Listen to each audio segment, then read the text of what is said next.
दो बड़ी दुखद घटनाएं, पहले दिल्ली में पानी भरने के कारण और कल लखनऊ के अंदर आग लगने के कारण मासूम छात्रों ने अपने जीवन का बलिदान दिया है।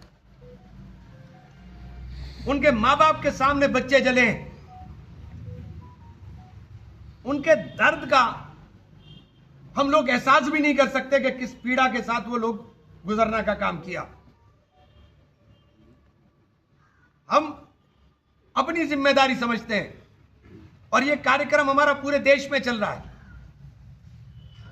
पूरे देश में हर जगह अभी प्रेस कॉन्फ्रेंस कर करके हम लोग, चूंकि मीडिया चौथा स्तंभ है, समय है कि आप भी अपनी जिम्मेदारी निभाएं। अपने बदहाली के कगार पर पहुंच गए और देश की सरकार भी ये मान रही है कि शिक्षा मंत्रालय अक्षम है और पंगु है और परीक्षा आयोजित कराने के लिए वायुसेना को शामिल करना पड़ रहा है।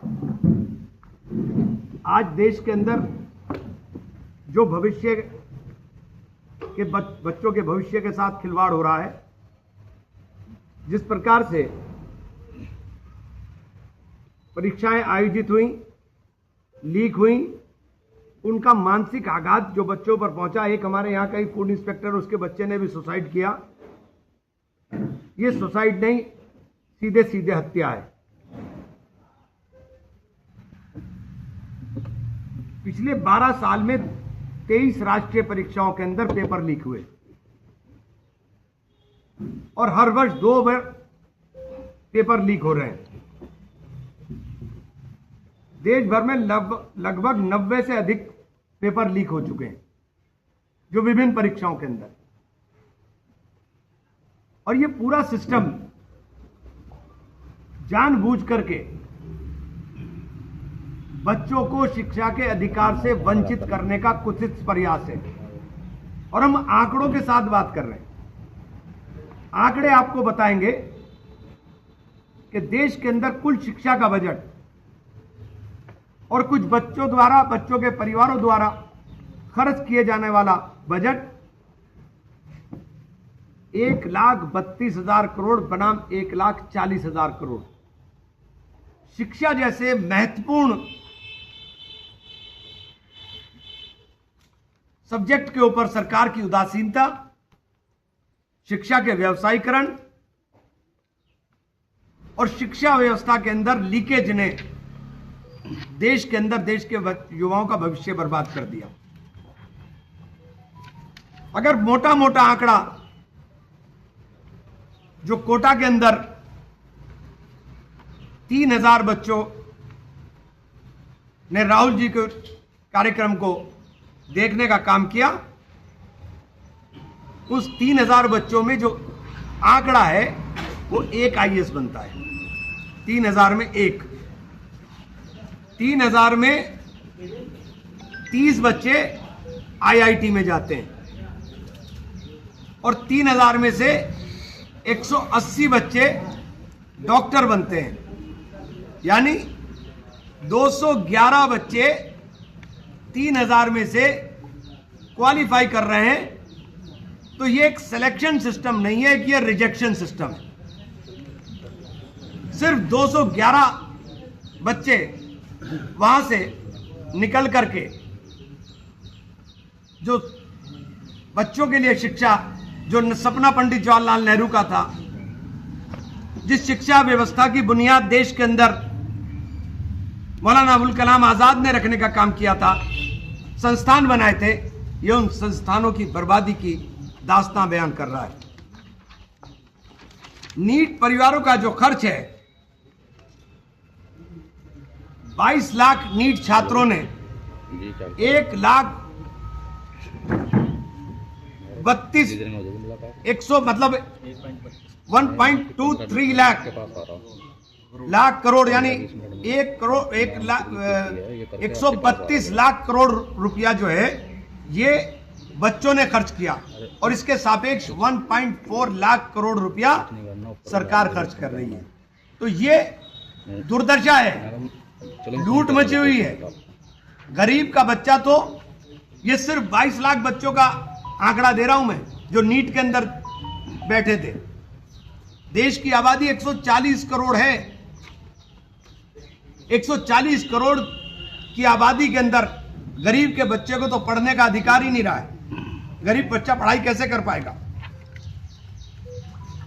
टॉप 5 परीक्षाओं का खर्च गवर्नमेंट ऑफ इंडिया का 3 गुना जो परिवार खर्च करते हैं, उनसे 3 गुना खर्च परिवार करते हैं जो गवर्नमेंट ऑफ इंडिया का बजट है। ये इकोनॉमिक सिस्टम देश के अंदर डेवलप किया गया पिछले 12 सालों के अंदर। और ये आंकड़े अपने आप में, क्योंकि 5 परीक्षाएं, एसएससी, यूपीएससी, आरआरबी, जेई और नीट, ये परीक्षाएं हैं। एसएससी के अंदर 5 लाख छात्र, यूपीएससी के अंदर 3 करोड़ 58 लाख छात्र, आरआरबी में 16 लाख छात्र, जेई में और 22 लाख छात्र नीट के अंदर बैठ रहे हैं। और इनका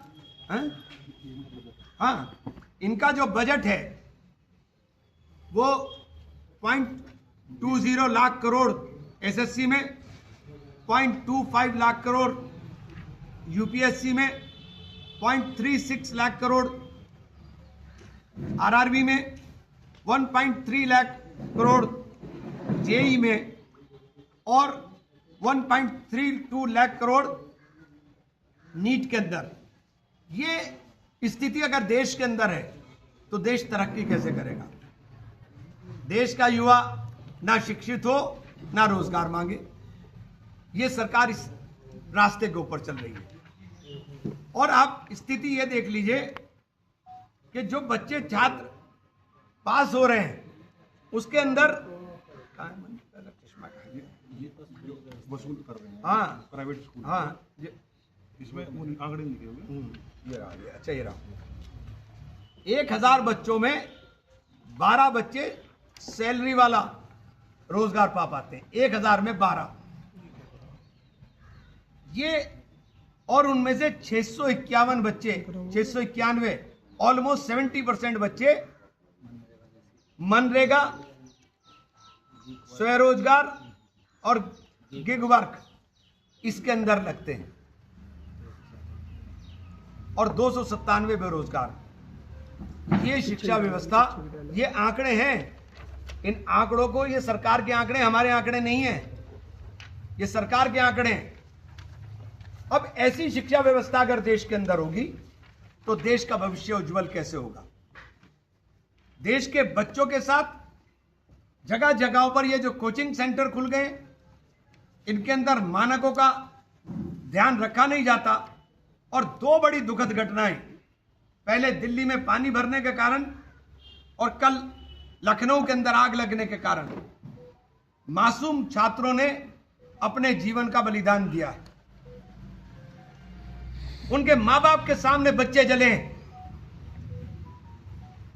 उनके दर्द का हम लोग एहसास भी नहीं कर सकते कि किस पीड़ा के साथ वो लोग गुजरना का काम किया।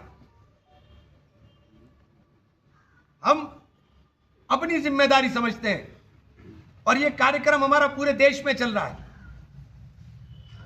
पूरे देश में हर जगह अभी प्रेस कॉन्फ्रेंस कर करके हम लोग, चूंकि मीडिया चौथा स्तंभ है, समय है कि आप भी अपनी जिम्मेदारी निभाएं। किसी ना किसी को कहीं ना कहीं आगे होकर के लड़ने के लिए आना पड़ेगा। हमारे नेता राहुल गांधी ने इस मुहिम को बढ़ाया है और इसी सिलसिले में पूरे देश के अंदर हमारी ये प्रेस कॉन्फ्रेंस के माध्यम से राहुल जी अभी प्रयागराज जा रहे हैं। हम लोग एक लोगों को जागरूक करने का, लोगों को बताने का और खड़े होने का आह्वान करने के लिए हम लोग निकले हैं। बहुत बहुत धन्यवाद।